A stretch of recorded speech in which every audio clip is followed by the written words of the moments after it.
143 સાંસદોને સસ્પેન્ડ કરવા બાબતે કોંગ્રેસની બેઠકમાં સોનિયા ગાંધીએ પણ નિવેદન આપ્યું હતું અને કહ્યું હતું કે સરકાર લોકશાહીનું ગળું દબાવી રહી છે. વ્યાજબી માંગણી બદલ તેમને સસ્પેન્ડ કરવામાં આવ્યા હોવાનું સોનિયા ગાંધી દ્વારા અહીં નિવેદન કરવામાં આવ્યું હતું. આ સાથે જ તેમણે કહ્યું હતું કે ઐતિહાસિક તથ્યોને તોડવામાં આવી રહ્યા છે. નહેરુ જેવા નાયકોને બદનામ કરવામાં આવી રહ્યા છે. જોકે આ બેઠકમાં સાંસદોના સસ્પેન્શનને લઈને પણ ચર્ચાઓ થઈ હતી. બીજી બાજુ જે આંકડો છે તે સતત વધી રહ્યો છે.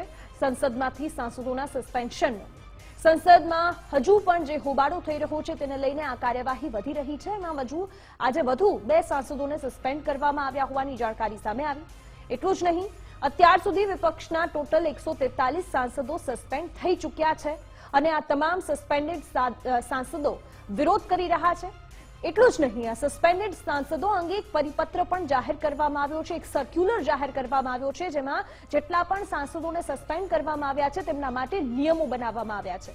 લોકસભા સચિવાલય દ્વારા આ પરિપત્ર જાહેર કરવામાં આવ્યો છે, જેમાં એ ઉલ્લેખ કરવામાં આવ્યો છે કે તમામ સાંસદો જેને સસ્પેન્ડ કરવામાં આવ્યા છે તે સંસદની ચેમ્બર, લોબી, ગેલેરીમાં પણ પ્રવેશ નહીં કરી શકે. તેઓનો પ્રવેશ પ્રતિબંધ રહેશે. સસ્પેન્ડેડને ડીએ પણ નહીં ચૂકવવામાં આવે.